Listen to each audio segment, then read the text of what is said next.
Hello students बच्चों अज के इस वीडियो सैशन दे विच असी प्रोफैसर मोहन सिंह की कविता करन जा रहे हैं ताज महल। कविता काफ़ी लंबी है इस करके इहदा अद्धा हिस्सा ही अज दे इस वीडियो दे विच मैं तुहानूं एक्सप्लेन करांगी। बच्चों पहली कविता असीं कीती सी भाई वीर सिंह दी टुकड़ी जग तो न्यारी। उस बाद मेरे को actually Punjab school education board की बुक है उहदे विच डॉक्टर दीवान सिंह कालेपानी ते प्रोफैसर पूਰਨ सिंह दी कवितावां भी ने जो कि CBSE अपने सिलेबस विच नहीं कंसीडर कर रहा, इस करके असीं ओह नहीं करनियां। CBSE दे विच साडे कोल दूजी जिहड़ी कविता है वह है ताज महल। बच्चों जिवें कि तुहानूं पता ही है कि ताज महल अपनी खूबसूरती करके जानिया जाता है, पर प्रोफैसर मोहन सिंह जो कि एक समाजवादी कवि ने ताज महल एक होर पक्ष नूं उजागर करते हैं। वो पक्ष किहड़ा है वो मैं तुहानूं दस्सांगी नहीं तो तुहाडी कविता विच दिलचस्पी जिहड़ी है खत्म हो जाएगी।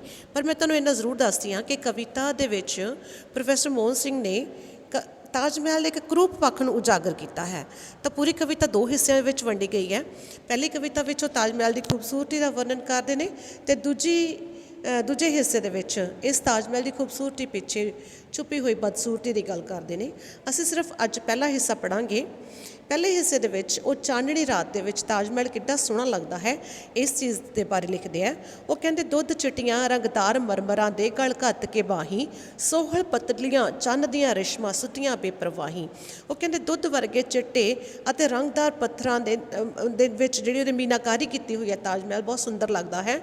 तो दुध चिट्टे चिट्टा जो ताज महल है ये पत्थर के उत्ते जो चन्न दियां रिश्मां पैंदियां ने चाननी पैंदी है चानन दियां किरणां पैंदियां ने तो इदां लगता है जिवें ताज महल के गल विच बाहां पा के सो रहीआं होण। सोहल मीनस नाजुक कोमल पतलियां मीनस बरीक। इदां लगता है कि बड़ी बेपरवाही दे विच ताज महल के गल विच बाहां पा के उहनूं गल वकड़ी पा के चन्न दियां रिश्मां जिहड़ियां ने चाननी दियां जिहड़ियां किरणां ने वो सुत्तियां पईआं ने।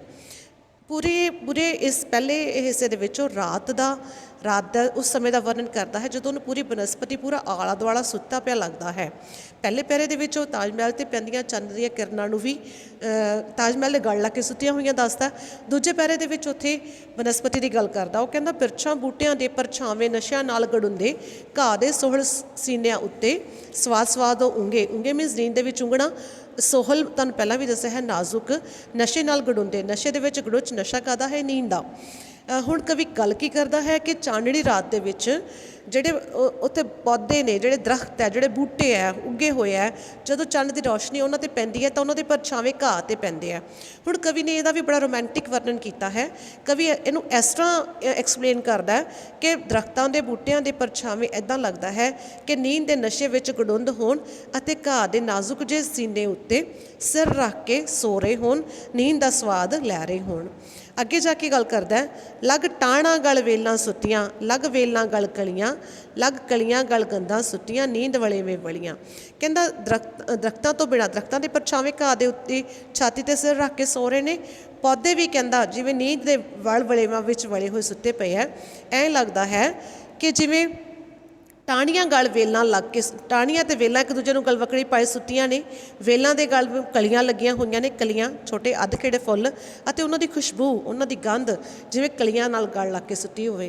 मीनस वेलां नूं लगियां होईयां टाणियां नूं लगियां होईयां कलियां ते कलियां विच आउंदी पई खुशबू जिवें ये सारे एक दूजे दे नाल नींद दे वल वलेविਆਂ दे विच एक दूजे दे नाल गल लग के सो रहे होण। अगे जाके जमुना नदी का वर्णन करता है। तुहानूं पता ही है कि ताज महल के नाल जमुना नदी वगदी है। उसकी खूबसूरती किवें बयान करता है। कहता शांत सुते जमुना के कंढे हरे भरे ते सावे। बच्चों हरे भरे भी हरे हुंदा सावे भी हरे हुंदा। कवि अपनी खूबसूरती अपनी कविता की खूबसूरती च वाधा करने अलग अलग शब्दां की शाब्दिक जुगतां की वरतों करता है। तुहानूं पहला भी दस्सिआ गया है।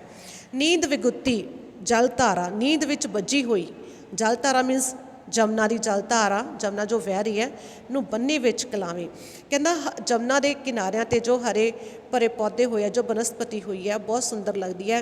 जमुना के कंढे बड़े शांत ने ऐदा लगता है कि अपने विच वह रही जल धारा नूं गलवकड़ी विच लैके वो भी सुत्ते पे होण। हुण सीधा नहीं कह रहा कि शांति दे विच जमुना नदी वग रही है। कविता का स्टाइल है कवि का कविता लिखण का कविता कहण का स्टाइल है कि जमुना के कंढे अपने विच वह रही जमुना के पानी नूं गलवकड़ी पा के सुत्ते पे शांत महसूस हुंदे है। सुत्ते पानियां दे विच सुत्ता ताज महल का साया जाणो जमुना हरन वास्ते बुक्कल विच लुकाया। कहंदा शांत पानी जिहड़ा है इन्ना शांत इदां लगदा जिवें सौ गया होवे ਤੇ ਤਾਜ ਮਹਿਲ ਦਾ ਉਹਦੇ ਵਿੱਚ ਪੈ ਰਿਹਾ ਪਰਛਾਵਾਂ ਵੀ ਸੁੱਤਾ ਹੋਇਆ ਪ੍ਰਤੀਤ ਹੁੰਦਾ ਹੈ। ਤੇ ਕਵੀ ਇੱਕ ਕਲਪਨਾ ਕਰਦਾ ਹੈ, ਉਹਨੂੰ ਲੱਗਦਾ ਹੈ ਕਿ ਜਾਣੋ ਮੀਨਸ ਇੰਜ ਜਾਪਦਾ ਹੈ, ਹਰਨ ਮੀਨਸ ਅਪਹਰਨ ਵਾਸਤੇ, ਕਿ ਜਮਨਾ ਨੂੰ ਤਾਜ ਮਹਿਲ ਬਹੁਤ ਸੋਹਣਾ ਲੱਗਿਆ, ਉਹਨੇ ਇਹਨੂੰ ਅਪਹਰਨ ਕਰਨ ਲਈ, ਇਹਨੂੰ ਕਿਡਨੈਪ ਕਰਨ ਲਈ ਆਪਣੀ ਬੁੱਕਲ ਵਿੱਚ ਲੁਕੋ ਲਿਆ। ਤਾਜ ਮਹਿਲ ਦਾ ਪਰਛਾਵਾਂ ਜਿਹੜਾ ਜਮਨਾ ਨਦੀ ਵਿੱਚ ਪੈਂਦਾ ਹੈ, ਕਵੀ ਨੂੰ ਇੱਦਾਂ ਬਿਆਨ ਕਰਦਾ ਹੈ ਕਿ ਜਮਨਾ ਨੇ ਆਪਣੀ ਬੁੱਕਲ ਵਿੱਚ ਲੁਕੋਇਆ ਹੋਇਆ ਹੈ। ਕਿਉਂ? ਕਿਉਂਕਿ ਜਮਨਾ ਨੂੰ ਇਹ ਬਹੁਤ ਸੋਹਣਾ ਲੱਗਿਆ ਅਤੇ ਉਹਨੂੰ ਅਪਹਰਨ ਕਰਕੇ ਕਿਤੇ ਲੈ ਕੇ ਜਾਣਾ ਚਾਹੁੰਦੀ ਸੀ। ਪਰ ਹੋਇਆ ਕੀ? ਐਪਰ ਦੂਰ ਸਾਗਰਾਂ ਵੰਨੀ ਨਸਣ ਜਦੋਂ ਉਹ ਲੱਗੀ, ਨੀਂਦ ਟੂਣਿਆਂ ਦੇ ਜੰਤਰ ਵਿੱਚ। ਅਗਲੀ ਲਾਈਨ ਹੈ ਬੱਚਿਓ, ਇੱਥੇ ਮੇਰੀ ਅਗਲੀ ਸਲਾਈਡ ਦੇ ਉੱਤੇ ਹੈ, ਟੋਰ ਉਸਦੀ ਵੱਜੀ। ਐਪਰ ਮੀਨਸ ਪਰ ਜਦੋਂ ਜਮਨਾ ਤਾਜ ਮਹਿਲ ਨੂੰ ਕਿਡਨੈਪ ਕਰਕੇ ਆਪਣੇ ਨਾਲ ਲੈ ਕੇ ਜਾਣ ਲੱਗੀ, ਹਰੇਕ ਨਦੀ ਸਾਗਰ ਦੇ ਵੱਲ ਜਾਂਦੀ ਹੈ, ਸਾਗਰ ਦੇ ਵੱਲ ਭੱਜਣ ਲੱਗੀ, ਤਾਂ ਸ਼ਾਇਦ ਉਹਨੂੰ ਕਿਤੇ ਨੀਂਦ ਆ ਗਈ। ਨੀਂਦ ਦਾ ਕੋਈ ਜਾਦੂ ਟੂਣਾ ਜਿਹੜਾ ਸੀ ਉਸ 'ਤੇ ਚੱਲਿਆ ਅਤੇ ਉਹ ਉੱਥੇ ਰੁਕ ਗਈ। ਉਹਦੀ ਜਿਹੜੀ ਤੋਰ ਸੀ, ਉਹਦੀ ਜਿਹੜੀ ਚਾਲ ਸੀ, ਨੀਂਦ ਦੇ ਜਾਦੂ ਟੂਣੇ ਦੇ ਵਿੱਚ ਵੱਜ ਗਈ ਅਤੇ ਜਮਨਾ ਉਸ ਨੂੰ ਕਿਤੇ ਲੈ ਕੇ ਨਹੀਂ ਜਾ ਸਕੀ, ਉੱਥੇ ਹੀ ਖੜ੍ਹ ਗਈ। ਮਤਲਬ ਉਹ ਜਮਨਾ ਜਿਹੜੀ ਹੈ ਸ਼ਾਂਤ ਹੈ ਅਤੇ ਉਸ ਵਿੱਚ ਪੈ ਰਿਹਾ ਤਾਜ ਮਹਿਲ ਦਾ ਪਰਛਾਵਾਂ ਬਿਲਕੁਲ ਸ਼ਾਂਤ ਹੈ। ਜਮਨਾ ਉਹਨੂੰ ਕਿਤੇ ਨਹੀਂ ਲੈ ਕੇ ਗਈ, ਉੱਥੇ ਹੀ ਰੁਕ ਗਈ। ਫਿਰ ਅੱਗੇ ਜਾ ਕੇ ਕਹਿੰਦਾ, ਸੁੱਤੇ ਇਸ ਚੁਗਿਰਦੇ ਅੰਦਰ ਮੈਂ ਇਕੱਲਾ ਇੱਕ ਜਾਗਾਂ, ਜਗ ਰਹੀਆਂ ਦੋ ਅੱਖਾਂ ਮੇਰੀਆਂ ਚੁੱਪ ਚੁੱਪ ਵਾਂਗ ਚਰਾਗਾ। ਕਹਿੰਦਾ ਇਸ ਚੁਗਿਰਦਾ ਮੀਨਸ ਚੁਫੇਰਾ, ਇਸ ਚੁਫੇਰੇ ਦੇ ਵਿੱਚ ਮੈਂ ਇਕੱਲਾ ਹੀ ਇੱਕ ਜਾਗ ਰਿਹਾ ਹਾਂ ਅਤੇ ਜਾਂ ਮੇਰੀਆਂ ਦੋ ਅੱਖਾਂ ਜਿਹੜੀਆਂ ਨੇ, ਚਿਰਾਗ ਮੀਨਸ ਦੀਵੇ ਦੇ ਵਾਂਗ ਬਲ ਰਹੀਆਂ ਹਨ, ਅਤੇ ਮੈਂ ਇਕੱਲਾ ਇਸ ਚੁਗਿਰਦੇ ਦੇ ਵਿੱਚ, ਸਾਰਾ ਆਲਾ ਦੁਆਲਾ ਸੁੱਤਾ ਹੋਇਆ ਪ੍ਰਤੀਤ ਹੁੰਦਾ ਹੈ ਅਤੇ ਮੈਂ ਇਕੱਲਾ ਹੀ ਇਸ ਚੁਗਿਰਦੇ ਦੇ ਵਿੱਚ ਜਾਗ ਰਿਹਾ ਹਾਂ ਅਤੇ ਮੇਰੀਆਂ ਅੱਖਾਂ ਆਪਣੇ ਆਲੇ ਦੁਆਲੇ ਨੂੰ ਨਿਹਾਰ ਰਹੀਆਂ ਨੇ। ਆਲਾ ਦੁਆਲਾ ਵੀ ਕੀ? ਗੁੰਬਦ ਦਿਆਂ ਉਭਾਰਾਂ ਉੱਤੇ ਮਸਤਾਈਆਂ ਅਲਸਾਈਆਂ, ਫਿਰ ਰਹੀਆਂ ਸਨ ਨਜ਼ਰਾਂ ਮੇਰੀਆਂ ਸੋਝ ਸਵਾਦ ਰਿਹਾਈਆਂ।